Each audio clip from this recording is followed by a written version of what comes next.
संगीत। नमस्कार दोस्तों, अगर इस मुकाबले ने आपकी धड़कनों को भी तेज कर दिया हो तो वीडियो पर एक जोरदार सा लाइक तो बनता है, क्योंकि आज विशाखापत्तनम के doctor YS Rajasekhara Reddy ACA VDCA cricket stadium की जो शांत शाम थी वो कब भारत और न्यूजीलैंड के बीच एक भयानक क्रिकेट संग्राम में बदल गई, किसी को पता ही नहीं चला। सीरीज का चौथा T20 मुकाबला था और सामने थी दुनिया की दो सबसे खतरनाक टीमें।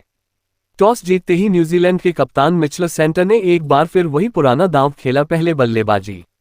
लेकिन दोस्तों, मैच के आखिर में जो हुआ उसने अच्छों की सोच हिला दी।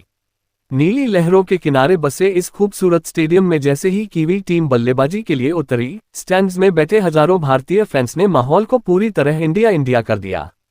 न्यूजीलैंड की ओर से डेविन कॉनवर और टीम सीफर्ड की सलामी जोड़ी पूरे आत्मविश्वास के साथ क्रीज पर आए, लेकिन सामने खड़े थे भारतीय गेंदबाजी के सबसे बड़े योद्धा जसप्रीत बुमराह। बुमराह ने पहली ही गेंद से यह साफ कर दिया कि आज रन बनाना कोई आम काम नहीं होने वाला। सटीक लाइन, खतरनाक लेंथ और चेहरे पर वही संगीत शांत शिकारी वाला भाव। नतीजा ये कि पहले ओवर में सिर्फ 2 रन और न्यूजीलैंड पर तुरंत मानसिक दबाव। हालांकि डेविन कॉनवर आज अलग ही मूड में दिख रहे थे। शुरुआती कसाव झेलने के बाद उन्होंने गियर बदलने का फैसला किया। तीसरे ओवर में जैसे ही युवा तेज गेंदबाज हर्षित राणा गेंदबाजी के लिए आए, कॉनवर ने पहली ही गेंद को एक्स्ट्रा कवर के ऊपर से शानदार चौके के लिए भेज दिया। अगली गेंद पर क्लासिक ऑन ड्राइव और स्टेडियम में एक हल्की सी खामोशी छा गई। हर्षित राणा थोड़े संघर्ष में नजर आए और कॉनवर ने उनकी रफ्तार का पूरा इस्तेमाल करते हुए चारों ओर शॉट्स खेलना शुरू कर दिया। टीम सीफर्ड भी साथ निभा रहे थे और देखते देखते ये जोड़ी भारतीय गेंदबाजों के लिए सिरदर्द बन चुकी थी। संगीत। स्कोरबोर्ड तेजी से आगे बढ़ रहा था और भारतीय खेमे में हल्की सी बेचैनी साफ महसूस होने लगी थी। तभी कप्तान सूर्यकुमार यादव ने मैदान पर वही फैसला लिया जो बड़े मुकाबलों में बड़े कप्तान लेते हैं। उन्होंने अपने सबसे भरोसेमंद हथियार को दोबारा बुलाया, जसप्रीत बुमराह। पारी का छठा ओवर, पावर प्ले का आखिरी और सबसे अहम ओवर, और सामने थे सेट हो चुके डेविन कॉनवर। बुमराह ने पहले 2 गेंदों पर ऐसी तीखी यॉर्कर दागी कि कॉनवर संगीत पूरी तरह बैकफुट पर चले गए। फिर आई तीसरी गेंद, एक चालाक, जादुई और बेहद धीमी ऑफ कटर। कॉनवर ने शायद सपने में भी इस गेंद की उम्मीद नहीं की थी। बड़े शॉट के लालच में उन्होंने कवर ड्राइव खेलने की कोशिश की, लेकिन गेंद ने इन वक्त पर धोखा दे दिया। बल्ले का बाहरी किनारा और शॉट कवर पर खड़े फील्डर के हाथों में गेंद बिल्कुल चिपक गई। जैसे ही यह विकेट गिरा, पूरा स्टेडियम गूंज उठा और न्यूजीलैंड की पारी की रफ्तार पर अचानक ब्रेक लग गया। डेविन कॉनवे 24 गेंदों पर 36 रन की एक शानदार संतुलित और समझदार पारी खेलकर पवेलियन लौट गए और बुमराह एक बार फिर साबित कर गए कि बड़े मैचों में बड़े खिलाड़ी क्यों कहलाते हैं। और विशाखापत्तनम का पूरा स्टेडियम अब जसप्रीत बुमराह के नाम के गगनभेदी नारों से गूंज उठा था, क्योंकि भारतीय प्रशंसकों को पता था कि न्यूजीलैंड को पहला और सबसे बड़ा झटका लग चुका है।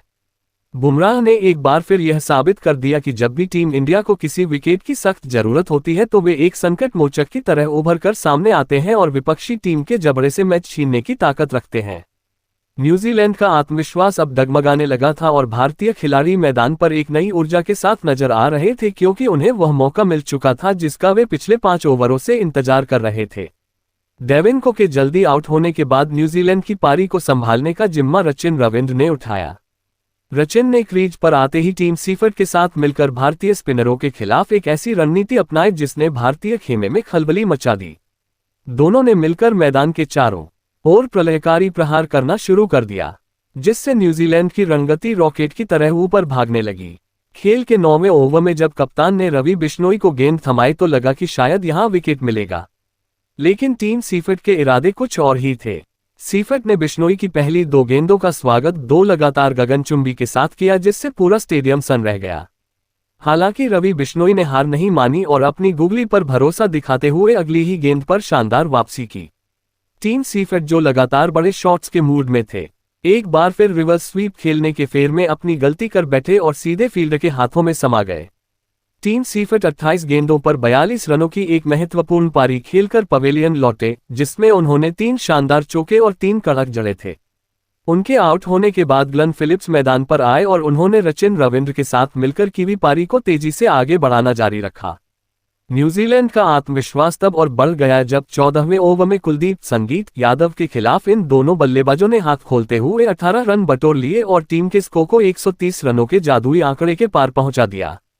रचिन रविंद्र आज वाकई में किसी अलग ही ग्रह के बल्लेबाज लग रहे थे।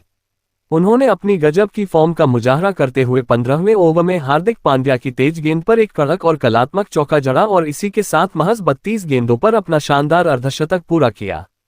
न्यूजीलैंड की टीम को उम्मीद थी कि रचिन अंत तक टिके रहेंगे, लेकिन हार्दिक पांड्या ने अपनी शॉर्ट गेंद से उन्हें चकमा दे दिया। रचिन रविंद्र एक जोरदार पुल शॉट खेलने के प्रयास में बाउंड्री लाइन पर कैच आउट हो गए। रचिन ने 38 गेंदों पर 55 रनों की आतिशी पारी खेली, जिसमें 5 चौके और 2 शामिल थे। न्यूजीलैंड की टीम ने इस मजबूत नींव का पूरा फायदा उठाया और निर्धारित 20 ओवरों के खेल में 5 विकेट के नुकसान पर 198 रनों का एक चुनौतीपूर्ण और विशाल स्कोर बोर्ड पर टांग दिया।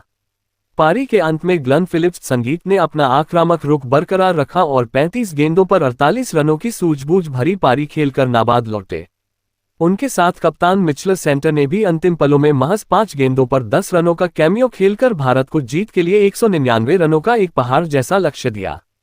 विशाखापत्तनम के डॉक्टर वाई.एस. राजशेखर रेड्डी स्टेडियम की सपाट पिच पर जब भारतीय टीम 199 रनों के हिमालय जैसे लक्ष्य का पीछा करने उतरी तो स्टेडियम में मौजूद हर दर्शक एक आतिशी शुरुआत की उम्मीद कर रहा था और सलामी बल्लेबाज अभिषेक शर्मा तथा संजू सैमसन ने पहले ही ओवर से न्यूजीलैंड के तेज गेंदबाजों की धज्जियां उड़ाना शुरू कर दिया। भारतीय बल्लेबाजों ने आज ये ठान लिया था कि वे कीवी गेंदबाजों को पिच पर सेट होने का जरा भी समय नहीं देंगे। जहां न्यूजीलैंड की ओर से सबसे भरोसेमंद तेज गेंदबाज मैट हेनरी दूसरे ओवर में अपनी गेंदबाजी का पहला स्पेलर लेकर मोर्चे पर आए, लेकिन अभिषेक शर्मा आज किसी और ही मिट्टी के बने नजर आ रहे थे।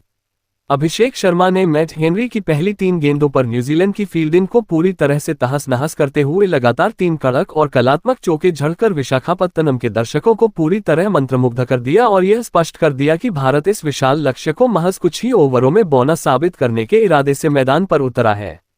अभिषेक शर्मा की आक्रामकता ने न्यूजीलैंड के कप्तान मिचेल सेंटर को रक्षात्मक फील्डिंग लगाने पर मजबूर कर दिया था, लेकिन दूसरे छोर पर संजू सैमसन भी आज बड़े शॉट्स खेलने के मूड में थे और उन्होंने न्यूजीलैंड के तेज गेंदबाजों के विरुद्ध कुछ जादुई हवाई फायर किए।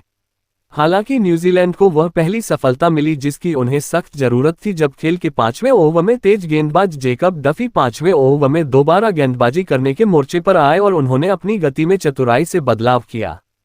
संजू सैमसन जैकब डफी की उस तेज और उछाल भरी गेंद को बाउंड्री के बाहर भेजने के प्रयास में अपनी टाइमिंग खो बैठे, जिससे संजू सैमसन हवाई शॉट खेलने के प्रयास में 14 गेंदों पर 22 रनों की एक संक्षिप्त मगर विस्फोटक पारी खेलकर आउट हो गए। उनकी इस पारी में 2 शानदार चौके और 2 गगनचुंबी शामिल थे। संजू सैमसन के आउट होने के बाद विशाखापत्तनम के मैदान पर ईशान किशन की एंट्री हुई और उन्होंने अभिषेक शर्मा के साथ मिलकर न्यूजीलैंड के गेंदबाजों के लिए साक्षात्कार काल बनने का काम शुरू कर दिया। इन दोनों बाएं हाथ के बल्लेबाजों ने मिलकर न्यूजीलैंड के स्पिन आक्रमण को निशाने पर लिया और मैदान के चारों ओर रनों की ऐसी मूसलाधार बारिश की कीवी गेंदबाज दिशाहीन नजर आने लगे।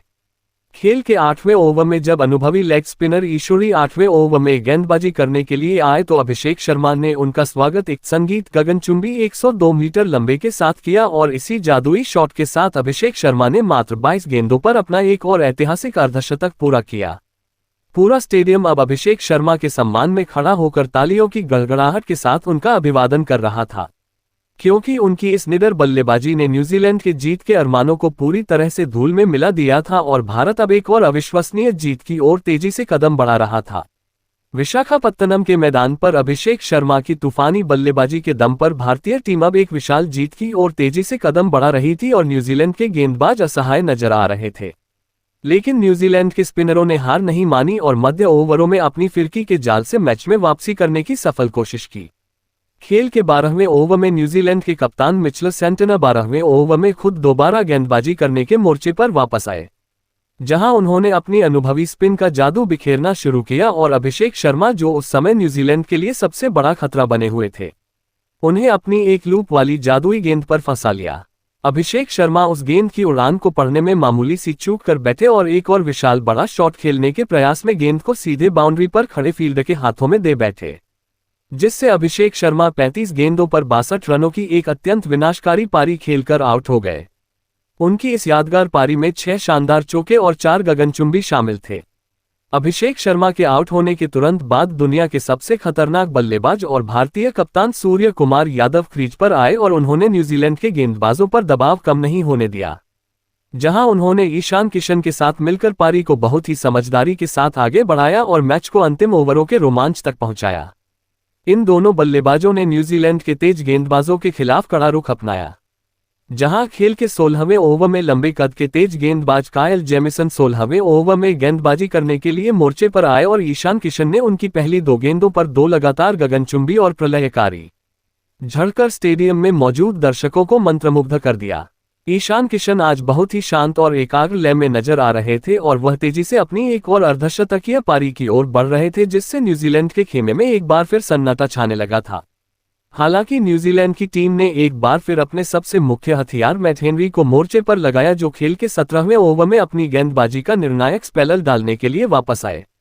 मैट हेनरी ने ईशान किशन की आक्रामकता को भांपते हुए अपनी गति में गजब का मिश्रण किया और एक बहुत ही सटीक तथा अत्यंत धीमी गति की गेंद फेंकी, जिसे ईशान किशन सही तरह से टाइम करने में पूरी तरह नाकाम रहे।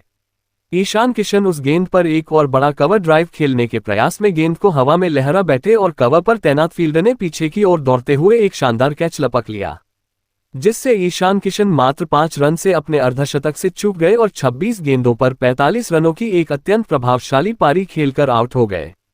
उनकी इस आतिशी पारी में 4 कड़क संगीत चौके और 3 शानदार शामिल थे। ईशान के इस विकेट ने मैच में एक नया रोमांच पैदा कर दिया था, क्योंकि भारत को अब भी अंतिम कुछ ओवरों में जीत के लिए कड़े संघर्ष की जरूरत थी और सारा दारोमदार अब कप्तान सूर्यकुमार यादव और उपकप्तान हार्दिक पांड्या के कंधों पर आ चुका था।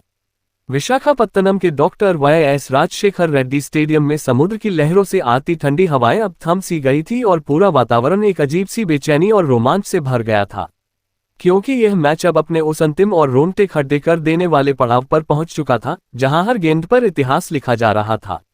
भारतीय प्रशंसकों के दिलों की धड़कनें तेज हो चुकी थी, क्योंकि भारत को अंतिम 12 गेंदों पर जीत के लिए 24 रनों की कठिन दरकार थी और न्यूजीलैंड के गेंदबाज अब अपनी पूरी ताकत झोंक रहे थे। क्रीज पर भारतीय कप्तान सूर्यकुमार यादव 18 गेंदों पर 32 रन पर नाबाद रहकर एक चट्टान की तरह मोर्चा संभाले हुए थे और उनके साथ उपकप्तान हार्दिक पांड्या न्यूजीलैंड के गेंदबाजों पर प्रलय बनकर टूटने संगीत के लिए पूरी तरह तैयार थे। खेल के 19वें ओवर में न्यूजीलैंड के कप्तान मिचेल सटनर ने लंबे कद के तेज गेंदबाज कायल जेमिसन को 19वें ओवर में गेंदबाजी करने के लिए मोर्चे पर बुलाया, ताकि वह अपनी अतिरिक्त उछाल से भारतीय बल्लेबाजों को परेशान कर सकें। हालांकि हार्दिक पांड्या ने पहली ही गेंद पर न्यूजीलैंड के इरादों को पूरी तरह से ध्वस्त कर दिया, जहां उन्होंने जेमिसन की एक तेज गति की गेंद को भांपते हुए लॉन्ग ऑन की दिशा में एक अविश्वसनीय और विशाल 100 मीटर का झड़कर समीकरण को काफी आसान कर दिया। हार्दिक के इस एक प्रलयकारी शॉट ने विशाखापत्तनम के पूरे स्टेडियम को जोश और उमंग से भर दिया था और न्यूजीलैंड के खेमे में साफ तौर पर खौफ देखा जा सकता था, क्योंकि इस ओवर में भारत ने 15 रन बटोरकर मैच को अपने पक्ष में झुका लिया था। अब अंतिम ओवर में भारत को सीरीज में 4-0 की अजय बढ़त बनाने और इस रोमांचक जीत को हासिल करने के लिए महज 9 रनों की जरूरत थी और न्यूजीलैंड के कप्तान ने एक बार फिर गेंद जेकब डफी को थमाई, जो 20वें ओवर में अपनी गेंदबाजी का निर्णायक कोटा पूरा करने के लिए आए थे। पहली गेंद पर एक सिंगल आने के बाद सूर्यकुमार यादव स्ट्राइक पर आए और उन्होंने डफी की दूसरी ही गेंद पर अपनी कलाइयों का जादुई मुजाहरा पेश करते हुए शॉर्ट फाइन लेग के ऊपर से एक दर्शनीय और कलात्मक चौका लगाया, जिसने न्यूजीलैंड के फील्डरों को महज एक दर्शक बना दिया। दबाव अब पूरी तरह से जेकब डफी पर था और सूर्यकुमार यादव ने अपनी अनुभव और शांत प्रवृत्ति का परिचय देते हुए चौथी गेंद पर एक फुर्तीला और तेजी से भरा सिंगल लेकर भारत को 5 विकेट के नुकसान पर 199 रनों के विशाल स्कोर तक पहुंचाकर एक ऐतिहासिक और यादगार जीत दिला दी। विशाखापत्तनम का ये खूबसूरत मैदान भारतीय टीम की इस अविश्वसनीय शानदार जीत और न्यूजीलैंड की इस श्रृंखला में लगातार चौथी हार का मुंह गवाह बना, जहां जैसे ही विनिंग शॉट लगा वैसे ही हजारों प्रशंसकों ने अपनी सीटों से उठकर इंडिया इंडिया के नारों से आसमान को गूंजायमान कर दिया। उनको भारत ने इस रोंगटे खड़े कर देने वाले मुकाबले को 5 विकेट से जीतकर सीरीज में 4-0 की एक अभूतपूर्व बढ़त बना ली, जहां कप्तान सूर्यकुमार यादव 22 गेंदों पर 42 रनों की एक अत्यंत जिम्मेदाराना पारी खेलकर नाबाद लौटे और उनके साथ हार्दिक पांड्या 6 गेंदों पर 12 रनों की एक संक्षिप्त मगर मैच जिताऊ पारी खेलकर नाबाद क्रीज पर मौजूद थे। स्टेडियम के ऊपर हुई रंग बिरंगी आतिशबाजी ने विशाखापत्तनम के रात के काले आसमान को पूरी तरह से रोशन कर दिया था और भारतीय टीम अब अपने इस अजय अभियान को अगले मैच में क्लीन स्वीप में बदलने के इरादे से आगे बढ़ चुकी थी। तो दोस्तों, आपके हिसाब से भारत की इस बड़ी और धमाकेदार जीत के पीछे का असली हीरो कौन था?